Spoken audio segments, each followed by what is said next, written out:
तू देव मानतो का, धर्म मानतो का? मी म्हटलं धर्म मी काय मानत नाही. म्हणजे देव मानतो का? म्हणजे पंढरपूरचा पांडुरंग मानतो. तो म्हणजे कसं काय?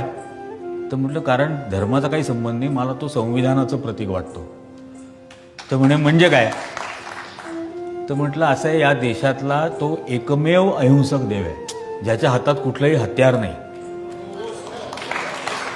तो म्हणजे प्रत्येकाच्या हातात काही ना काहीतरी शस्त्र आहे. तो एकच आहे ज्याच्या हातात कुठलंही शस्त्र नाही, गळ्यात नाग, साप, विंचू असले काही प्रकार नाही. तो एकदम अहिंसक देव आहे. तो सामान्य माणसासारखा कमरेवर हात ठेवलाय, विटेवर उभा आहे, येणाऱ्या आव्हानाची वाट पाहतोय. तो जेंडर इक्वॅलिटी मानतो. तो विटेवर आहे, त्याची बायको पण विटेवर आहे. म्हणजे असंही त्याच्यामध्ये काही नाही आहे की तो इतर देवांप्रमाणे सिंहासनावर बसलाय आणि बायको पायाशी बसली. तो ती इक्वॅलिटी मानतो. तो त्याचं कुठलंही कर्मकांड नाही. तो धर्मनिरपेक्ष, जातनिरपेक्ष, भाषानिरपेक्ष असा अभूतपूर्व देव.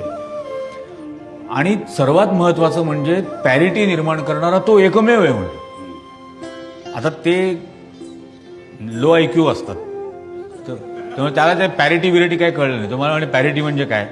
तर म्हटलं अरे आपल्या गावातलं 8 वर्षाचं पोरगं जर पांडुरंगाचं दर्शन घेऊन आलं तर 80 वर्षाचं म्हातारा सुद्धा माऊली म्हणून त्याचे पाय धरतो. तो त्या पोराला तुझी जात काय, तुझा धर्म काय, तुझा पंथ काय, तू टॅक्सपेअरचा पोरगा आहे का नॉन टॅक्सपेअरचा पोरगा आहे, तो काही